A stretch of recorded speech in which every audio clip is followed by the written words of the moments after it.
দেড় দশকে ফ্যাসিবাদী আমলে এই ধরনের কোনো উদ্যোগ নেওয়া হয় নাই।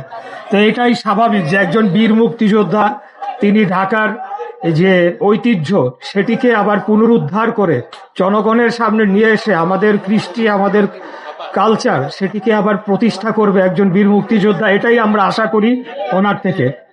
অনুরোধ জানাবো যে আপনারা এই উদ্যোগটি অব্যাহত রাখবেন এবং আগামী দিনে আরো ভালো সুশৃঙ্খলভাবে এটিকে যাতে আমরা করতে পারি, এবং শুধু আমাদের জন্য নয়, আমরা যাতে এটাকে টেলিকাস্ট করার মাধ্যমে বিশ্বব্যাপী আমাদের পুরান ঢাকার যে ইতিহাস ঐতিহ্য সেটাকে আমরা ধরে রাখতে পারি। আমাদের মাননীয় প্রধানমন্ত্রী নির্দেশনা অনুযায়ী বৃক্ষরোপণ থেকে শুরু করে দূষণমুক্ত একটা নগরী গড়ে তোলার জন্য আমরা টিম তারেক রহমান হিসেবে যেই দায়িত্বেই থাকি না কেন, সবাই আমরা টিম তারেক রহমান। উনি বিভিন্ন সময় বিভিন্ন জনকে দায়িত্ব দিতে পারে, দায়িত্ব না দিলেও আমরা দলের একজন কর্মী হিসেবে ওনার কর্মসূচিকে বাস্তবায়ন করে যাব ইনশাল্লাহ।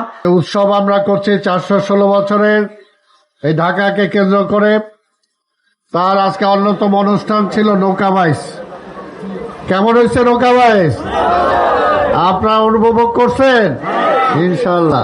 এই কর্মসূচি দিয়েছে, আমি নিজেও ভাবি নাই যে আজকে এই ধরনের একটা লক্ষ লক্ষ লোক আজকে এটা উপভোগ করার জন্য আসবে। আপনাদের নেতা হামিদ বলেছে যে আমরা ঠিক মতো করতে পারি নাই জনগণের চাপে।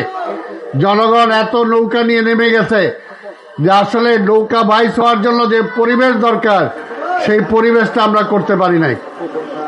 তো দীর্ঘ বহু বছর পর যেহেতু এটা অনুষ্ঠিত হয়েছে, আমরা ইনশাল্লাহ, আপনারা শুনেছেন যে আজকের এই পুরস্কার বিতরণের পর্বে প্রধান অতিথি বলেছেন যে ভবিষ্যতে ইনশাল্লাহ ঢাকা শহরে আমরা আরো সবাই মিলে ঢাকা শহরে আমরা যতজন এমপি আছে, মন্ত্রী আছে, আমাদের নেতৃবৃন্দ আছে, সবাই মিলে ইনশাল্লাহ আরো ভালো অনুষ্ঠান আমরা করব ইনশাল্লাহ।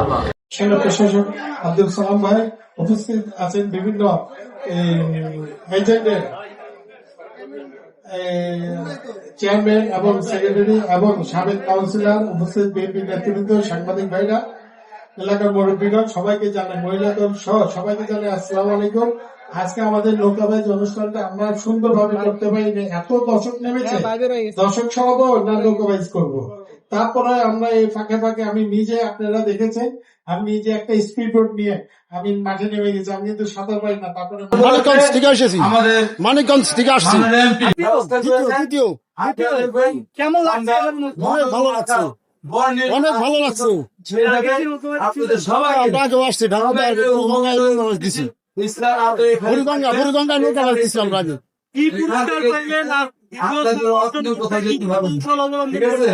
আমরা কোনো পুরস্কার হাতে পাই না, আশা করি পাইবো আমরা। তো আমরা অনেক আনন্দিত, নৌকা ভাইতে আমরা আনন্দিত।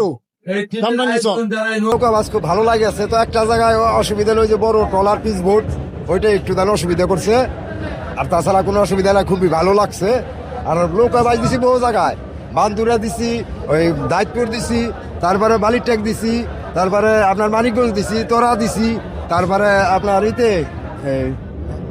হরিরামপুর দিছি, জিটকা দিছি, বাল্লা দিছি, নয়াকান্দি দিছি, এই সমস্ত বহু জায়গা বাজ দিছি, আরিসে দিছি, ওই যে আবার উপারও দিছি, ফরিদপুরও দিছি, বহু জায়গায় বাজ দিছি। না, এটা হলো শক্তির জোরে বা শক্তির জোরে। আর নৌকা সুন্দর বা নৌকা খুব ভালো, আমরা এই সন্ধ্যের নৌকাই খুব করি। পুরস্কার তুলে দিচ্ছেন আজকের অনুষ্ঠানের মাননীয় প্রধানমন্ত্রী, মুক্তিযুদ্ধ বিষয়ক মন্ত্রণালয়ের দায়িত্বে নিয়োজিত মাননীয় মন্ত্রী প্রকৌশলী মোহাম্মদ ইশরাক হোসেন স্যার। ধন্যবাদ প্রধান অতিথি, মুক্তিযুদ্ধ বিষয়ক মন্ত্রণালয়ের দায়িত্বে নিয়োজিত মাননীয় মন্ত্রী প্রকৌশলী মোহাম্মদ ইশরাক হোসেন স্যার ও আজকের অনুষ্ঠানের সভাপতি বীর মুক্তিযোদ্ধা মোহাম্মদ আব্দুল সালাম স্যার। গণপ্রজাতন্ত্রী বাংলাদেশ সরকারের মুক্তিযুদ্ধ বিষয়ক মন্ত্রণালয়ের দায়িত্বে নিয়োজিত মাননীয় প্রতিমন্ত্রী প্রকৌশলী মোহাম্মদ ইশরাক হোসেন স্যারকে পুরস্কার তুলে দিচ্ছেন আজকের অনুষ্ঠানের সম্মানিত সভাপতি, ঢাকা দক্ষিণ সিটি কর্পোরেশনের মাননীয় প্রশাসক বীর মুক্তিযোদ্ধা মোহাম্মদ আব্দুল সালাম স্যার।